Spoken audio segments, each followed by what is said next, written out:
हरे कृष्णा, राधे राधे। परिवार में प्रेम होगा, आपसी एकता होगी, मन मुटाव नहीं होंगे तो सुख शांति संपन्नता सब अपने आप आएगी। कलयुग में सबसे बड़ा प्रहार आपसी पारिवारिक एकता पर ही किया गया है। पहले कितने बड़े बड़े परिवार एक साथ रहते थे और अब बच्चे सब अलग अलग रहते हैं। इवन वो अपने एक माँ बाप को भी रख नहीं पाते। यही आज के समय की एक बहुत बड़ी परेशानी है। आपसी प्रेम से हम जीवन में बहुत कुछ पा लेते हैं। आज इस कहानी में आपको एक ऐसा ही प्रसंग बताती हूँ। प्रेम से मन से सुनना। किसी गांव में एक सेठ जी रहते थे, बहुत धार्मिक प्रवृत्ति के। उनके 4 बेटे, 4 बहुएं और उनके बच्चे थे। इस तरह उनका भरा पूरा परिवार था। एक समय की बात है, सेठ जी सो रहे थे, तभी उन्हें सपना आया। उन्होंने सपने में देखा माँ लक्ष्मी उनके सामने खड़ी है। लक्ष्मी जी को अपने सामने देखकर सेठ जी बहुत खुश हुए। सेठ जी कुछ बोल पाते उससे पहले ही माँ लक्ष्मी बोली, सेठ, मैं तुम्हारे परिवार में कई पीढ़ियों से निवास कर रही हूँ, पर अब मैं तुमसे रुष्ट हूँ और तुम्हारा घर छोड़कर जा रही हूँ। तुम मेरे सच्चे भक्त हो, इसलिए जाने से पहले तुम्हें बता रही हूँ। अब सेठ जी ये बात सुनकर घबराए। बोले, मैया, मुझसे क्या गलती हुई? मैं अपनी गलती की आपसे क्षमा मांगता हूँ, कृपया आप ऐसे ना जाएं। माँ लक्ष्मी बोली, सेठ, अभी तुम्हें पता भी नहीं है कि किस गलती के लिए मैं तुमसे रुष्ट हूँ, और जब गलती ही नहीं पता तो फिर क्षमा का क्या फायदा। इसलिए मैं और नहीं रुक सकती, मैं जा रही हूँ। मेरी जगह अब तुम्हारे घर में नुकसान आएगा। ये सुनकर सेठ बहुत घबरा गया। माता से बार बार क्षमा याचना कर रहा था।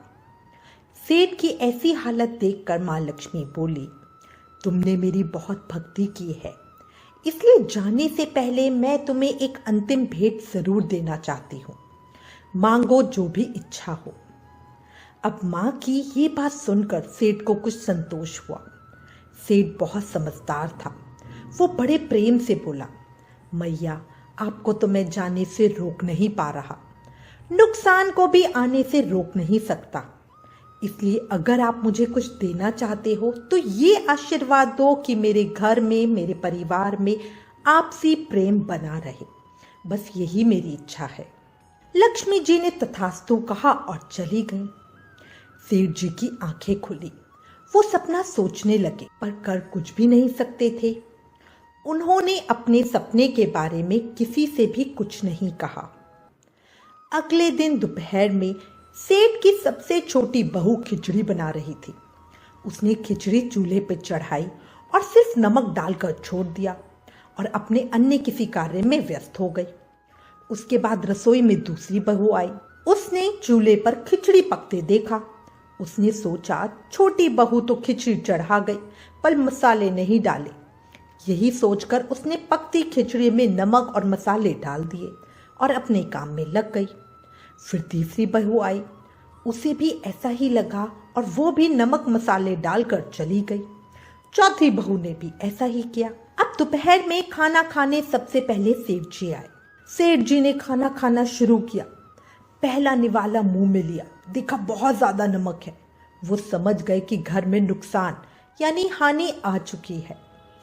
भोग लगे अन्न को छोड़ना उन्होंने उचित नहीं समझा और बिना स्वाद वाली तेज नमक की खिचड़ी चुपचाप खा ली।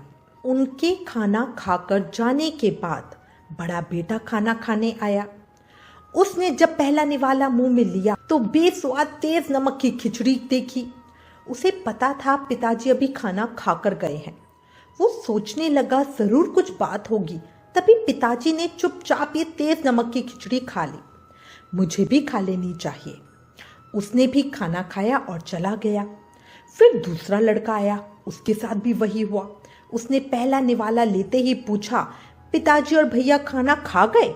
सभी ने उत्तर दिया, हाँ खा लिया। उसने पूछा, कुछ बोले? सभी ने उत्तर दिया, नहीं, कुछ नहीं बोले। अब लड़के ने भी सोचा, जब पिताजी और भैया ने कुछ नहीं कहा तो मैं भी चुपचाप खा लेता हूँ। इस प्रकार एक एक करके घर के अन्य सदस्य आए और खाना खा लिया। पहले वाले सदस्यों के बारे में पूछते और चुपचाप खाना खाकर चले जाते। जब सभी औरतों ने खाना खाया तो एहसास किया कि खाने में नमक बहुत तेज है, पर किसी ने कुछ नहीं कहा। यही सोचकर उन्होंने भी चुपचाप खाना खा लिया। इस तरह घर में होने वाली एक बहुत बड़ी लड़ाई टल गई। उसी दिन रात को जब सेठ सो रहा था तो नुकसान उसके सपने में आया और हाथ जोड़कर बोला, मैं जा रहा हूं। सेठ जी ने पूछा, क्यों? तब नुकसान ने कहा, आप लोग 1 किलो तो नमक खा गए, लेकिन बिल्कुल भी झगड़ा नहीं हुआ, इसलिए मेरा यहाँ कोई काम नहीं। जिस जगह प्रेम होता है मैं वहां नहीं रहता। मेरी जोड़ी लड़ाई और झगड़े के साथ जमती है, नफरत मेरी प्रियतमा है। और ये सब कहकर नुकसान चला गया। कैसी लगी ये कहानी? कुछ बात समझ आई? इस कहानी से स्पष्ट है, झगड़ा कमजोरी और नुकसान की पहचान है। जहां प्रेम है वहां लक्ष्मी का वास है।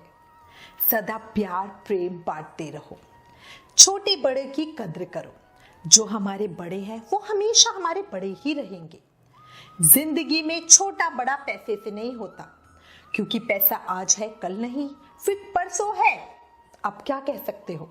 पर जो रिश्ते होते हैं वो आज भी हैं और कल भी और परसों भी वही रहेंगे। रिश्ते और पैसा कमाना मुश्किल है, पर उन्हें गंवाना बहुत आसान है। इस बात को हमेशा ध्यान रखना। याद रखो, अच्छे के साथ अच्छा बनो, पर बुरे के साथ बुरा नहीं। क्योंकि हीरे से हीरा तो तराशा जा सकता है, लेकिन कीचड़ से कीचड़ साफ नहीं की जा सकती।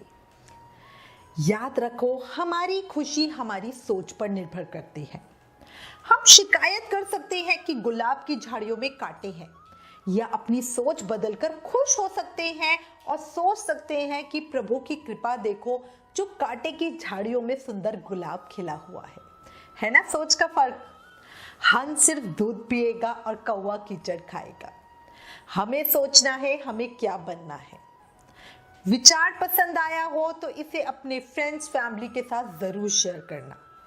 आपका एक शेयर किसी की जिंदगी में परिवर्तन ला सकता है। वो कहते हैं ना, ज्ञान बांटने से बढ़ता है। इसलिए please like share and subscribe. Thank you. Hare Krishna.